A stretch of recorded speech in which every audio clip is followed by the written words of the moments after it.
Welcome to True Paranormal, the podcast, with your host, Leo Rizzuti. Every week we will explore such topics as ghosts, demons, poltergeist, haunted history, time shifts, cryptozoology, and other aspects of the paranormal through listener-submitted accounts, documentary studies, and interviews with the investigators that dedicate their lives to searching for proof of the unknown. So get a fresh cup of coffee, dim the lights, relax, and get ready for a short visit to the realm of the true paranormal.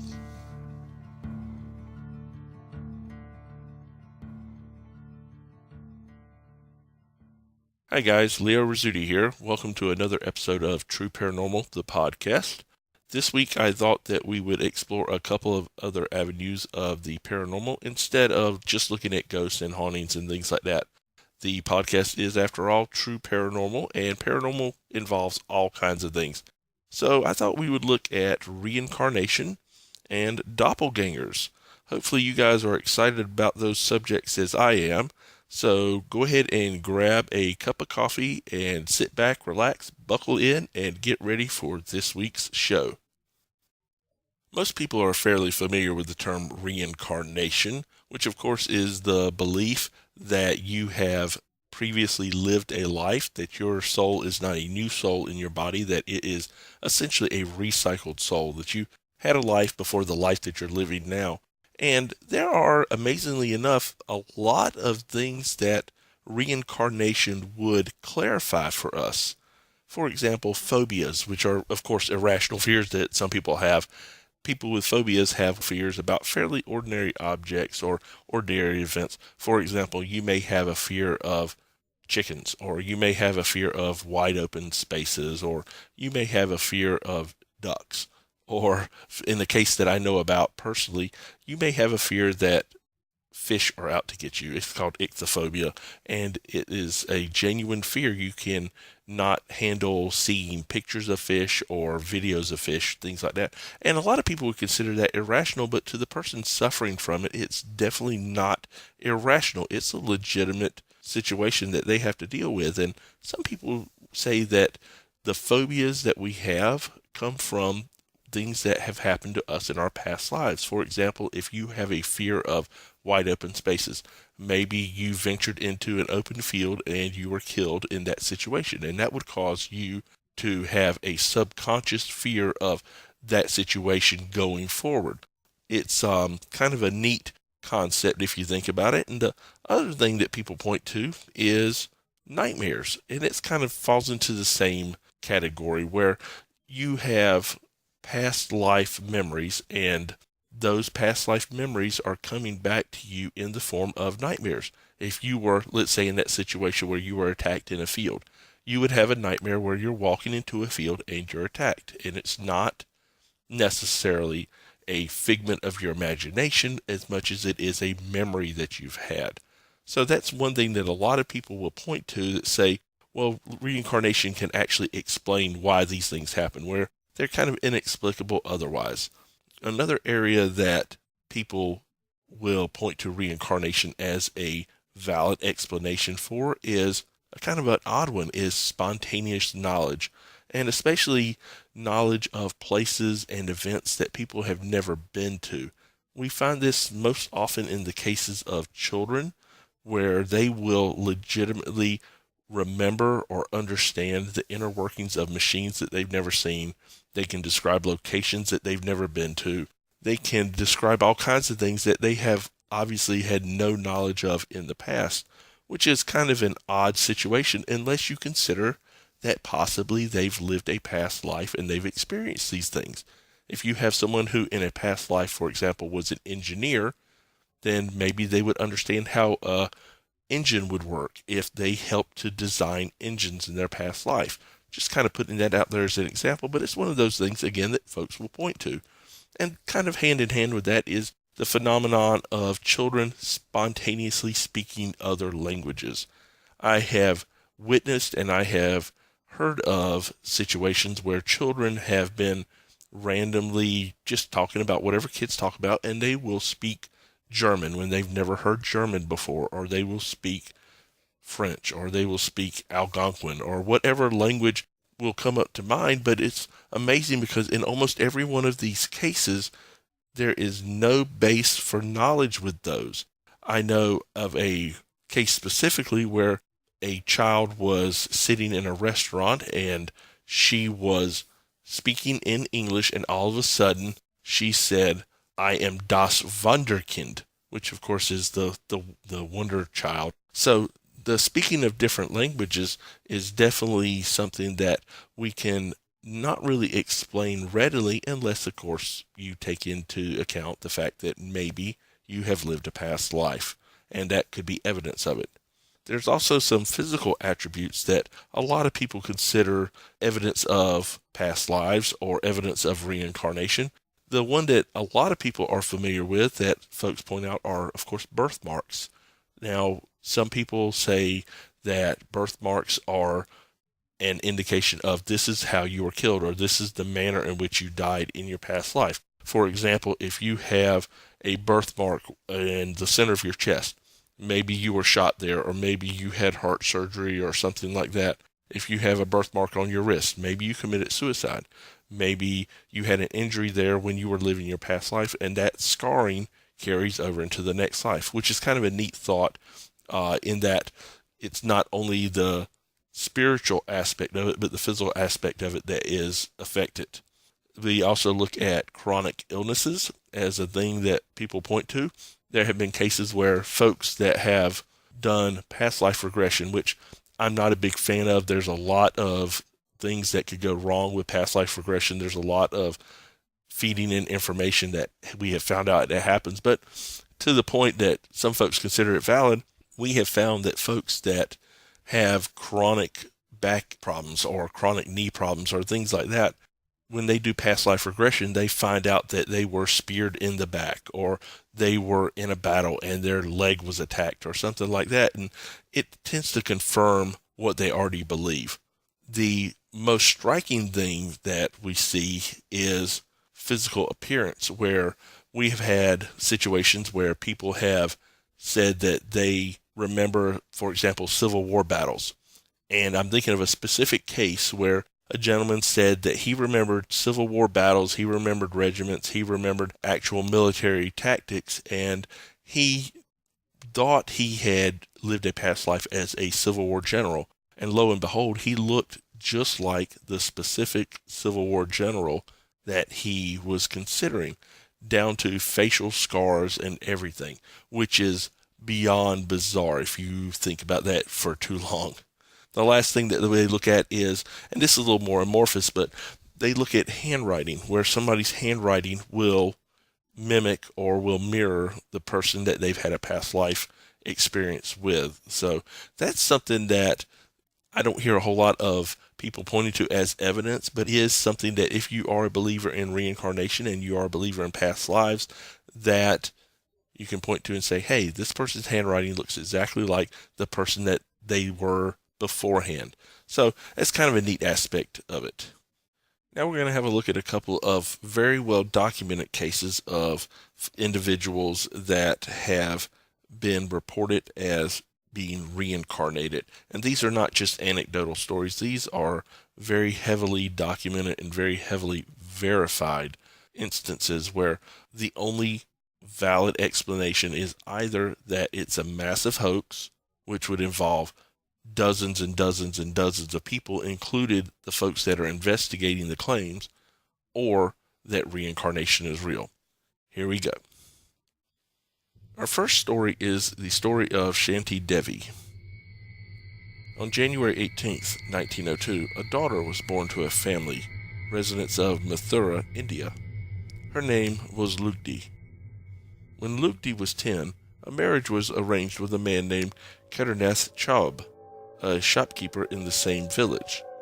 After puberty, Lugdi became pregnant for the first time, but her child was stillborn following a cesarean section. During her second pregnancy, Kedarnath took her to the government hospital at Agra, where a son was born, again through a cesarean. There were some complications, however, and several days later, on October 4th, Lugdi's condition deteriorated, and she died at 10 a.m. 1 year, 10 months, and 7 days after Lugdi's death on December 11th, 1926, a beautiful daughter was born to Babu Rang Bahadur Mathur of Shirwala Mahula, a small locality of Delhi. The girl was named Shanti Devi. Shanti was unusually quiet and hardly spoke until she was 4 years old. When she started talking, she surprised her family by telling them, "This is not my real home. I have a husband and a son in Mathura. I must return home." Shanti said that her husband was in Mathura, where he owned a cloth shop, and they had a son. She called herself Shabin, Shab's wife. The parents considered it a child's fantasy and took no notice. They got worried, however, when she talked repeatedly about it and, over time, narrated a number of incidents connected with her life in Mathura with her husband. On occasions at meals, Shanti would say, "In my house in Mathura, I ate different kinds of sweets." Sometimes when her mother was dressing her, she would tell what kind of dresses she had used to wear. Curiously, she mentioned 3 distinctive features about her husband. He was fair-skinned, he had a big wart on his left cheek, and he wore reading glasses. She also mentioned that her husband's shop was located in front of Dwardish Temple.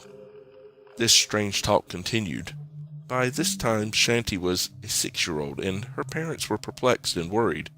Shanti even gave a detailed account of her death following childbirth. They consulted their family physician, who was amazed at how this little girl correctly described so many details of the complicated surgical procedures she claimed to have endured. As Shanti grew older, she insisted that her parents take her to Mathura.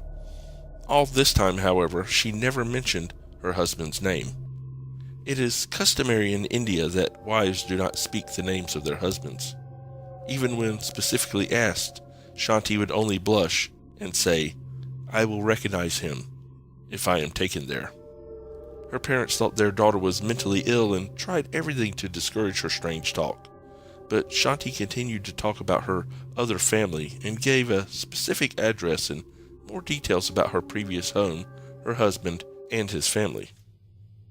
Eventually, a teacher in Ramjas High School in Delhi told Shanti that if she told him her husband's name, he would take her to Mathura. Convinced, she whispered his name into his ear, Kedarnath Shab. The teacher told her that he would arrange for the trip to Mathura after he had made some inquiries. He wrote a letter to Kedarnath Shab detailing all that Shanti had said and invited him to visit Delhi. Amazingly, the teacher received a quick reply from Kedarnath, admitting that his young wife, Lugdi, had recently passed away. Even more amazing was all the details that Shanti had described about her old house and members of her previous family were all true. Shanti's story spread all over India through the media.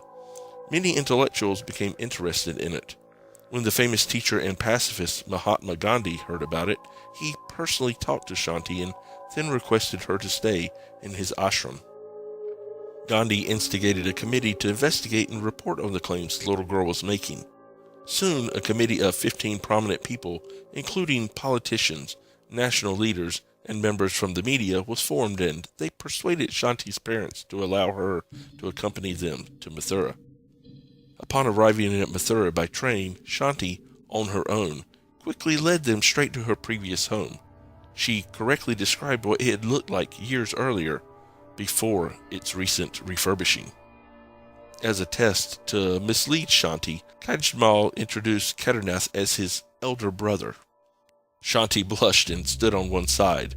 Someone asked why she was blushing in front of her husband's elder brother. Shanti said, "No, he is not my husband's brother. He is my husband himself." Then she addressed her mother.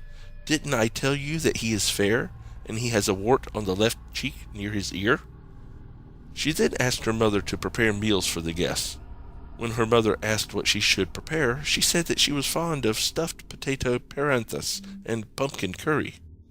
Kedarnath was speechless, as these were his favorite meals. He asked whether she could tell them anything unusual to help him accept that this was really his former wife. Shanti replied, "Yes, there is a well in the courtyard of our house, where I used to take my bath." She was also able to relate extremely intimate information, such as extramarital affairs of family members that no one outside the family could possibly have known. But it wasn't enough to convince Ketterneth. He needed something really private that only his dead wife would know. Apparently, Lugdi had suffered from painful arthritis, making it very difficult for her to move. This presented problems when the couple tried to have sex, but Lugdi had found a way to move that enabled her to have relations with her husband. This was an extremely private matter, yet Shanti was able to describe this in intimate detail. That convinced him. So there you go, the story of Shanti Devi. The neat thing about her specific account is that her recollections and her memories continue on well into childhood. A lot of times with reincarnation cases, you see the past memories start off when kids are very, very young, toddlers, and they might carry into preschool age, but eventually as the child gets older, those memories tend to fade and they talk less and less about it, which says something about the very nature potentially of reincarnation, that our new personalities take over our old personalities. But in this case, it continued on well into her childhood, and it's amazing the longevity of her specific case, which is why it was such an interest to me. A very well documented case, but also one that kind of shows that those memories don't necessarily need to fade. Our next story is the strange case of James Leniger, and this is potentially the best documented case of reincarnation that we have seen coming out of America. A couple of things about that. First off, the fact that it's an American story instead of an Indian story means I'm not going to have a lot of problems with names and things like that. But outside of that, the fact is that reincarnation is not necessarily a cultural touchstone in America, and for it to pop up here means that there must be something to it. And again, the documentation, just like the story with Shanti, is really, really strong, and to the point where the only legitimate explanation is either hoax or reincarnation is real, depending on how you want to look at it. So here we go. James Leniger was not yet 2 years old when he began to have terrible nightmares. His parents knew he would outgrow them, but his screams frightened them. When they would come to his bedside, they often found him on his back, kicking his legs in the air and thrashing his arms, as if he were trying to escape from an imaginary box. He would also yell some garbled words that his parents could not understand. When he was 3, his mom heard the words more clearly. Airplane crash. On fire. Little man can't get out. James had played with toy airplanes, but he had never fantasized about them crashing or burning. He wasn't exposed to war movies on television or in the cinema. His parents were puzzled.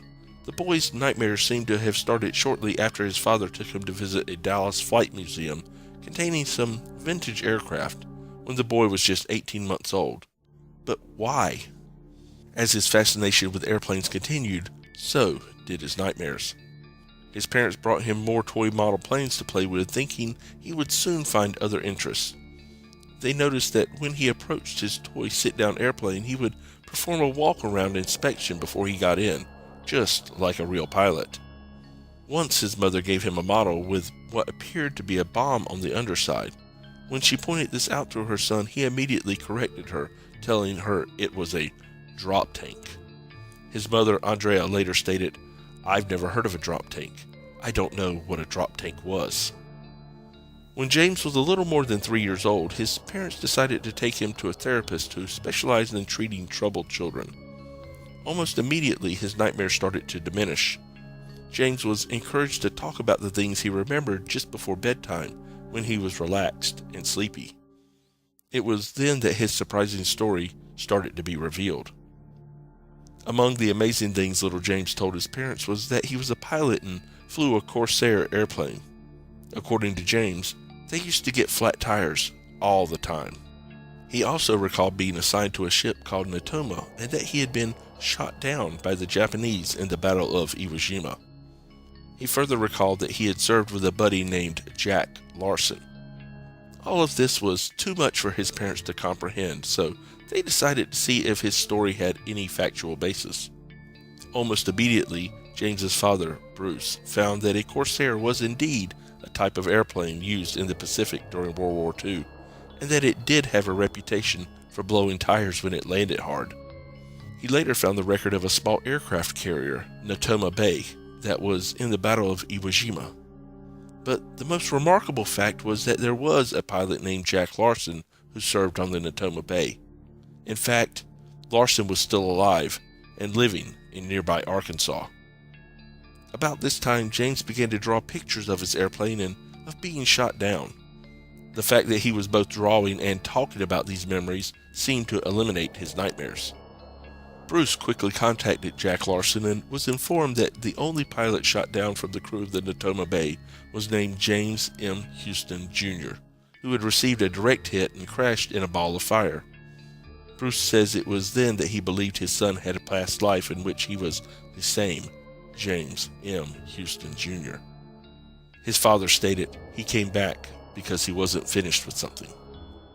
The Leningers wrote a letter to Houston's sister, Ann Barron, about their little boy. Now she believes it as well. In all, there have been over 50 distinct memories that have been validated in this exceptional case of reincarnation. As Miss Barron herself later said, the child was so convincing in coming up with all the things that there is no way in the world that he could have known. So there you go, folks, the incredible story of James Leninger. It is very noteworthy to point out that, yes, he could have gotten knowledge of planes, even at 18 months old, from his father taking him to an air museum. But then that begs the question of, how did he know the other pilot's name? How did he know the name of the aircraft carrier? How did he know that there was a plane that had been shot down, and act through the situation where it was only that plane, that single incident that happened there?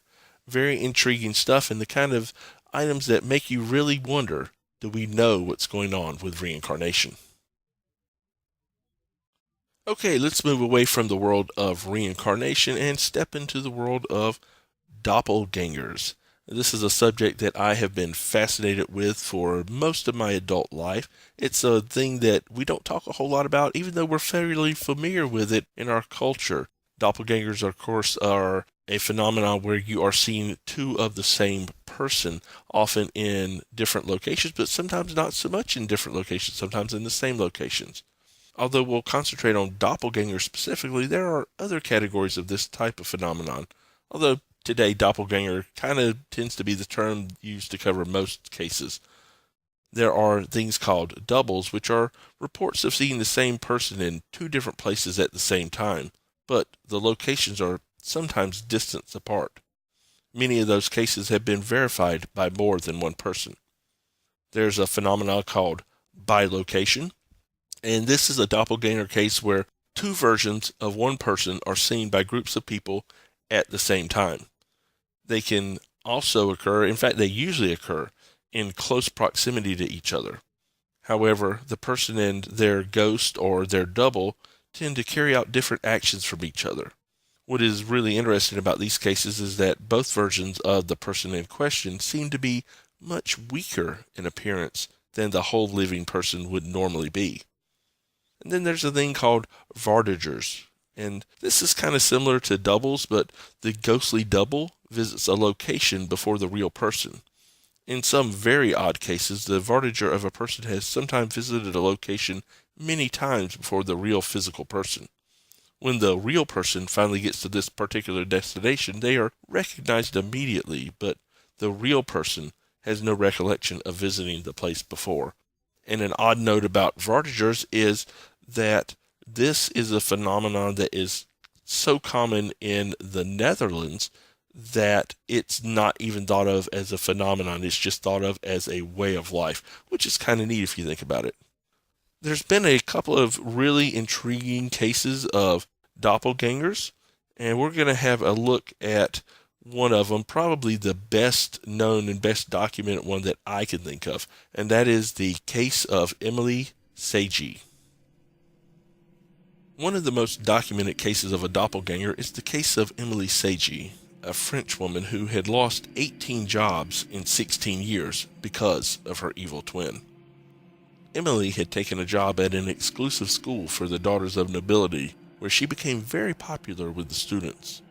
Before long, however, rumors began to circulate that Emily could be in two places at the same time. Students claimed that during a French lesson, Emily had been in the front of the class writing a lesson on the blackboard. With her back towards the children, an exact duplicate of her appeared about 3 feet from her. Mimicking her every move, the doppelganger appeared as an exact twin, dress and all, except the doppelganger's writing movements on the board produced no text because there was no chalk in her hand. Students also told stories of Emily's doppelganger roaming the school halls while Emily was in her room, fast asleep. In another instance, witnessed by nearly 50 people, the students were intently working on their sewing class while another teacher sat at the front of the room reading a book. Outside the window, the students could see Emily working in the garden. The supervising teacher stood up and left the room. Seconds later, Emily walked in and sat down in the empty chair. Students thought nothing of it until one gasped and pointed out the window where Emily was still working diligently in the garden. 2 of the students stood and approached the doppelganger and, being quite brave, reached out and touched it. They said it looked just like Emily Seiji in all aspects, except when they ran their hands through the entity, they said it felt empty, like the stuff cobwebs are made of. Later, Emily Seiji told school officials that she indeed had been outside picking flowers in the garden. She had not seen the doppelganger. In fact, Emily never once saw her twin, but had in fact wished to herself that she was in the classroom supervising the sewing class. School officials noted in their documentation that each time the doppelganger appeared to them, the real Emily appeared lethargic and listless. Parents complained about the ghost, and eventually Emily was summarily dismissed from her job. So there you go, the case of Emily Seiji, and it is a classic case. It is one of the oddest simply because of the aspect of how many witnesses there were to it and the touching of the doppelganger. It's the only case I can think of where a doppelganger has actually been touched. And to think that when you put your hand on the doppelganger, that there essentially was nothing there, kind of gives credence to a couple of different theories that we're going to go over here in a second as to what doppelgangers are and what causes them. Although not considered by everyone to bring bad luck, doppelgangers usually are a sign or a portent of bad luck to a lot of people. Doppelgangers nevertheless can give off anything from an unpleasant vibe to actual malevolence. Other doppelgangers just kind of seem like normal people with nothing apparently unusual about them. One of the most interesting aspects of some doppelgangers is the fact that they tend to keep their faces hidden. This is not always the case, but in a large number the face is obscured by, for example, hair, or by the doppelganger only being observed from the side or the back, so that the face remains obscure. I know I am familiar with some cases of doppelgangers where people have forced themselves to look at the doppelganger in the face, and sometimes they have reported that there is no facial features there at all, which is creepy beyond all reasoning. There is sometimes no conversation from the doppelganger, but there have been cases where people have reported that they have talked with the doppelganger, believing it to be the actual person. What tends to happen is that the doppelganger often disappears from a location that is difficult to exit without being seen by at least one person. Later, either the real person turns up at the location, bewildered to discover that people believe that they've already been there, or it is later verified by other witnesses that the real person hadn't left their house, bed, or wherever and were never in the location mentioned. There have been a few cases where the doppelganger moved in an odd way. A very rapid movement is often described that looks weird to onlookers. In other cases, they just move in an ordinary fashion. People sometimes see the doppelganger in addition, as we already mentioned, to the physical other half. And that, again, is the case with Emily Seiji, where she was there on the chalkboard writing and her doppelganger appeared just feet from her. In other cases, the physical person never sees their own doppelganger, and the events are witnessed just by others. And again, this was the case with Emily Seiji. She never actually witnessed her twin, but everybody else around her did. On occasion, the doppelganger seems to mimic the same movements as the physical person, which again was the case in Emily Seiji, but then at other times the doppelganger is performing different activities. For example, with Emily, in her case, she was down in the garden and her doppelganger was sitting up in the classroom where, coincidentally, Emily wanted to be. There are quite a few explanations and theories for what doppelgangers are and what causes them, ranging from the most mundane to some fantastical, amazing theories. One of the more mundane ones is, of course, hallucinations. People have theorized that doppelgangers are no more than people hallucinating and imagining that they're seeing things. Of course, when you get into large crowds that see a person, especially in cases where people are in one group all together and everybody witnesses the same thing, it's kind of tough to believe that they're all hallucinating the same exact thing at the same exact time, but I suppose it could happen. So it's a theory, pretty valid. A more valid theory to me is, of course, the one that is mistaken identity. There have been, of course, documented cases where folks have had twins and relatives that have lived in their area that they didn't know about, where folks have gotten separated from adoption, things like that. And there have been a couple documented cases where these people have thought at first it was doppelgangers and come to find out, no, they just actually have a twin brother or twin sister that walks around in the same neighborhood as them, which is kind of a neat thing to have happen, but until you find out that, it's kind of creepy to think that there's another version of you just walking around doing whatever it wants to do. There are, of course, instances where folks just look like other people. We have people who are presidential imitators or people who imitate celebrities, things like that, that just naturally look like the other person. So, of course, there are instances of doppelgangers where people are just simply mistaken identity. You look just like Nick Cage. Well, it's probably not Nick Cage's doppelganger. It might just be that you have a really weird looking face.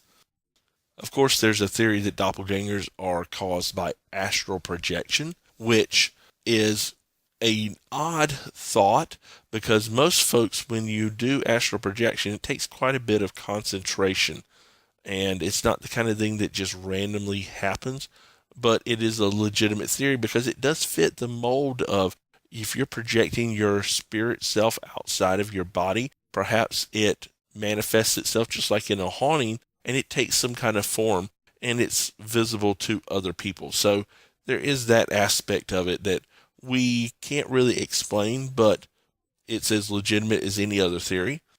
One last theory about doppelgangers is, of course, that it is a warp or a loop in time in the space-time continuum. And this tends to be the theory that I buy into a lot, simply because it fits a lot of the criteria of most of the documented doppelganger cases. If you think about the Emily case, the fact that she was up at the blackboard and writing, and then her doppelganger appeared and was doing the same exact motions as her, but of course without chalk. That lends itself to think that what it's doing is time is kind of just repeating itself.